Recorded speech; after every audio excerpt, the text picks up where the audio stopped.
21 թիվում դուք դիտում եք ապրենք առողջ հաղորդման ամենականացի, ամենատոնական ու ամենաջերմ թողարկումը բարև ձեզ։ Ես Տաթևն եմ Առաքելյան։ Այսօր հյուրընկալել եմ բժիշկ գինեկոլոգ սոնոգրաֆիստ, բժշկական գիտությունների թեկնածու Տաթևիկ Ղուղղջյանին։ Սակայն մինչև զրույցին անցնել ուզում եմ ասել շնորհակալություն սպասարկման համար Klimt Beauty House-ին, տեղեկացնելով, որ այն գտնվում է Գյուրջան 17 հասցեում, հեռախոսահամարն է 077 31 30 74։ Բարի գալուստ, եւս մեկ անգամ շնորհակալ եմ, որ այստեղ եք։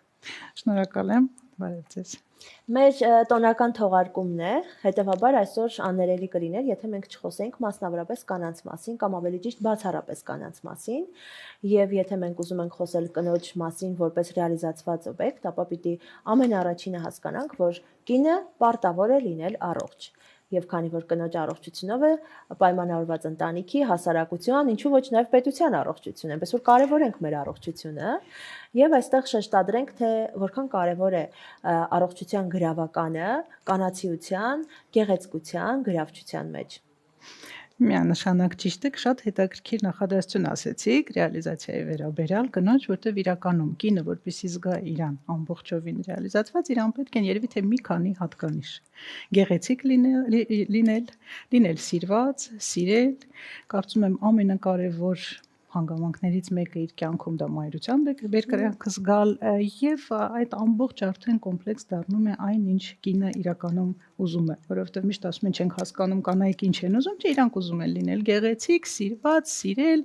եւ այդ ամբողջը արդեն շատ կոմպոնենտներից է բաղկացած։ Ես վստահ եմ, որ այս ամենը կիսատ է, նույնիսկ անհնար է, եթե կինը առողջ չէ։ Եվ եթե մենք վերջին տարիներին նայում ենք բժշկության զարգացման տեմպը, այդ գլխապտույտ տեմպը, հստակ կարող ենք ասել, որ սա էլ հնարավոր է։ Մեծ ցանկության, կարևորության եւ այս ամեն ինչը առաջնահերթության բերելով կարող ենք ասել, որ կինը կարող է առողջ լինել։ Երբ Այո, կարող է եւ այսօր դա շատ ավելի հասանելի է, անկախ նույնիսկ երբեմն պնդում են ֆինանսային խնդիրները, հավատացեք, որ ոչ։ Եթե կինը հասկանում է, այստեղ ամենակարևորը ընկալել, հասկանալ, թե ինչումն է խնդիրը եւ ինչ խնդիրներ կարող են ապագայում առաջացնել այն խնդիրները, որոնք անտեսվում են։ Եթե կինը դա ընկալեց, շատ հեշտ կարելի է կարգավորել, որովհետև արտաքին գեղեցկություն այ բոլորը ուզում են լինենք սիրուն։ Սակայն գեղեցիկ լինելու համար անհրաժեշտ է ունենալ առողջ օրգանիզմ։ Այսինքն հիմնականում դա իհարկե մեր հետ կապված նեղմասնագիտարեն դա հորմոնալ ֆոնն է, դա նյութափոխանակությունն է եւ եթե օրգանիզմում կատարվող process-ները առողջ են ընթանում, այդ դեպքում կինը հավատացեք լինում է գեղեցիկ, իդեպ գեղեցիկ ցանկացած տարիքային խմբում։ Այսինքն դա փոխվում է երիտասարդ տարիքում,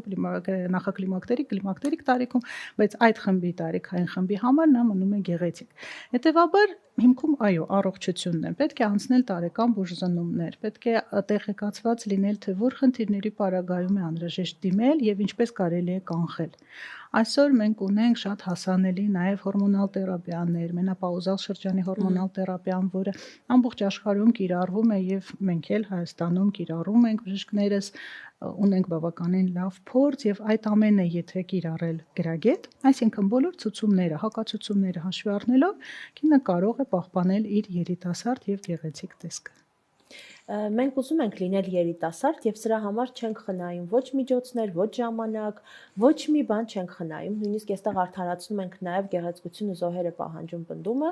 բայց մի բան հաշվի չենք առնում, որ մենք չենք կարող ունենալ լավ մաշկ, լավ առողջ մազեր, եղունգներ, առանց կնճիռների դեմք եւ այլն, եթե այս ամենի հիմքում չկա ներքին առողջությունը։ Եվ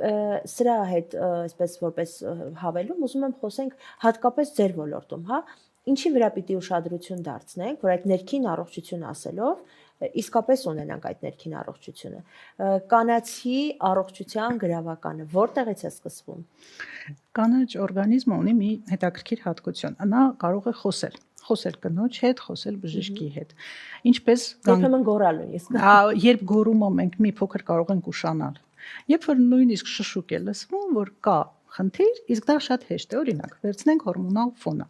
Առաջին հիմնական ցուցանիշներից, կարծես թե հայելին հորմոնալ ֆոնի դա դաշտանային ցիկլն է։ Եթե կինը նկատում է, որ դաշտանային ցիկլի հետ որևիցե փոփոխություն է տեղի ունեցել, դա կարող է լինել հաճախակի դաշտանային ցիկլ, այսինքն հաճախականությունն է փոխվում է արյան կորստի օրերի առումով քանակը, փոխվում է արյան ծավալը, փոխվում է ընթացքը, այսինքն ացիկլիկ արյունային արտադրությունն է կինը նկատում, այս բոլորը կարելի է դեռ երկար թվարկել, որովհետև դաշտանային ցիկլի խախտումների տարբերակները շատ են, բայց սա արդեն իսկ ազդանշան է, որպեսզի կինը դիմի մասնագետի։ Դա նշանակում է, որ որևիցե փոփոխություն կա, թե որ փոփոխությունն է, դա առանց հետազոտության, առանց սոնոգրաֆիայի, առանց լաբորատոր հետազոտության իհարկե ասել չենք կարող։ Նա պետք է հետևի իր տրամադրությանը, միգուցե եւ տան անդամներին լսի այդ առումով, եթե ստառնում է ջուրագրգիռ, եթե անքնություն, եթե նկատում է օրինակ ձեռքերի դող,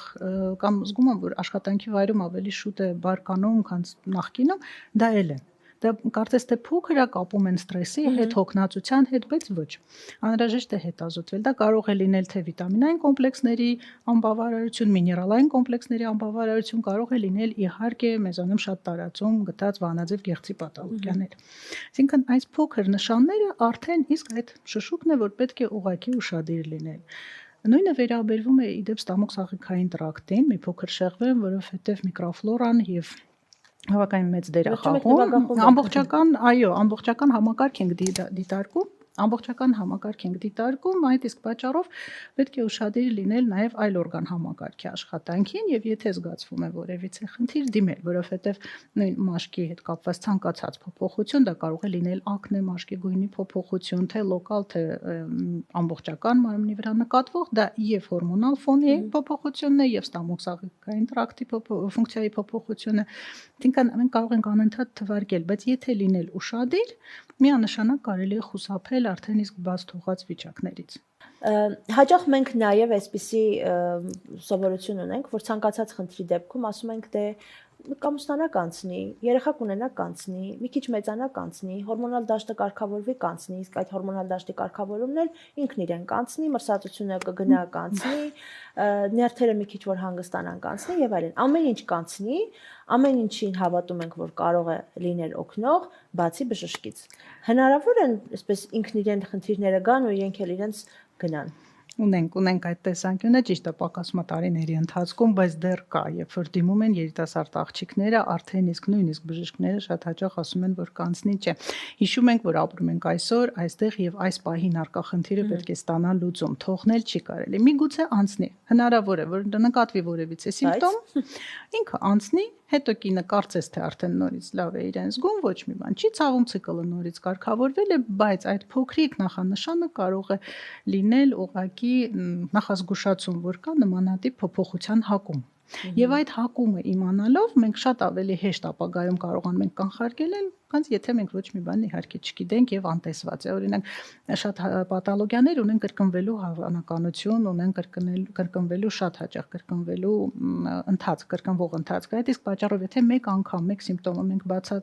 բացահայտենք, տեղյակ լինենք, մենք ապագայում դա շատ ավելի հեշտ կարող ենք կարգավորել։ Օրինակ, եթե դիտարկենք պոլիկիստոզը շատ հաճախ հանդիպող, մենք անց ենք ասնում բուժում, բայց միշտ տեղեկացնում ենք, որ հնարավոր է ռեցիդիվ։